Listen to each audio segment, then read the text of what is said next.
नर्मदा पंचकोशी परिक्रमा को लेकर आज पत्रकार वार्ता का आयोजन किया गया, जिसमें नर्मदा पंचकोशी परिक्रमा को लेकर विस्तृत जानकारी दी गई। पत्रकार वार्ता में जानकारी दी गई कि किन्नर अखाड़ा की महामंडलेश्वर पुष्पानंद गिरी महाराज व शहीद परिवार श्रीमंत प्रभाकर नरसिंह राव राजे का आगमन हुआ है। साथ ही जानकारी दी गई कि सैकड़ों वर्षों से निकाली जा रही नर्मदा पंचकोशी परिक्रमा हरे कृष्णा आश्रम भेड़ाघाट से सुबह 8:30 बजे परिक्रमा संचालक भगवान श्री हनुमान जी महाराज की सूक्ष्म उपस्थिति में गोलोकवासी श्यामा देवाचार्य जी महाराज के आशीर्वाद से शहर के सभी पूज्य संत महात्माओं के सानिध्य में की जाएगी। साथ ही मातृत्व प्राप्ति के लिए गोद भराई की रस्म किन्नर समाज मंगलामुखी समाज के द्वारा कराई जाएगी। महामंडलेश्वर पुष्पानंद गिरी माताजी जयपुर एवं श्रीमंत प्रभाकर नरसिंह राव राजे ने कहा कि हिंदुस्तान शहीदों की भूमि है, जिसकी संस्कृति न कोई मिटा पाया है और न कभी मिटेगी। बहुत ही जल्द हिंदू राष्ट्र बनेगा और किन्नर समाज को भगवान श्री राम का आशीर्वाद है। पंचकोशी परिक्रमा सैकड़ों वर्षों से निकल रही है। उसे 1996 में मूर्त रूप दिया गया। उसके बाद नर्मदा मैया की ऐसी कृपा बनी कि लगातार उसमें हर बार दुगनी संख्या होती जा रही है। पिछली बार लगभग 1 लाख के आसपास जनता परिक्रमा मार्ग में थी, बाकी लोग तो नहीं उतर पाए।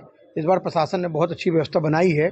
नाव भी 30-30 हैं। तो जो हरि कृष्ण आश्रम भेड़ाघाट से 5 नवंबर को 8:30 बजे प्रारंभ होगी और वहाँ से फिर पंचवटी 64 योगिनी होती हुई लमेटा घाट जाएगी। नाव पार करके शनि मंदिर, डोडवारा, इमलिया, सरस्वती घाट होते हुए फिर वहाँ से नाव पार करके हरे कृष्ण आश्रम में विशाल भंडारे से समापन होगा। वहाँ पर गोमती चक्र जो बंदीनाथ धाम से पूजित हैं वो निःशुल्क प्रसाद स्वरूप वितरित किए जाएंगे। और नीचे जो हमारी महामंडलेश्वर किन्नर अखाड़ा की आई हैं वो वहाँ पे प्रसाद स्वरूप सिक्का में देंगी, चावल देंगी। और एवं जिन माताओं बहनों की मातृत्व मतलब शादी के बाद मातृत्व की प्राप्ति नहीं हुई है उनको आशीर्वाद देंगे। अभी तक ऐसे 10 से 12 हज़ार जो लोग हैं उनकी गोद भराई हुई है और कई माताओं को उसका आशीर्वाद मिला है।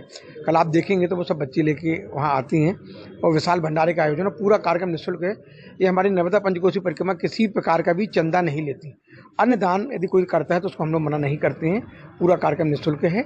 पर नाव की उतराई देना पड़ती है। जो आते हैं 10-20 रुपये और जो जहाँ से लोग आते हैं बसों से उसका 10-20 रुपये जो किराया है वो उनको देना पड़ता है। महाकाल नमो नारायण।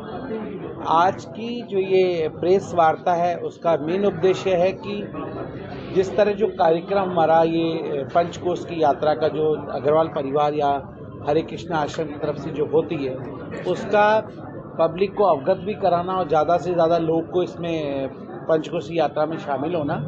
और आज का उद्देश्य यही है कि समाज में जिस तरह की गंदगी एक तरह का फैला, एक स्वच्छता की बात करी गई है और स्वच्छता का भी ध्यान रखते हुए एक व्यवस्थाओं को देखते हुए कि आज जिस तरह सनातन धर्म में जो कई लोग विमुख हो रहे हैं तो आज देख रहे युवा जितना है वो सनातन धर्म की ओर खींचा जा रहा है। और सनातन धर्म में जिस तरह का ये यात्राएं, पंचकोशी यात्राएं हैं या और परिक्रमाएं जिस तरह की होती हैं, वापस एक सहारनी पुराने टाइम से चला आ रहा, अभी तक इसको यथार्थ रखा हुआ एक बड़ा ही सहारनी है। और आज प्रेस वार्ता में ये था कि सबको अवगत करा जाए कल की व्यवस्थाओं को लेकर के और कहाँ से कैसे पंचकोशी यात्रा जाएगी उस चीज़ के बारे में इसके अवगत कराने के लिए आज ये प्रेस वार्ता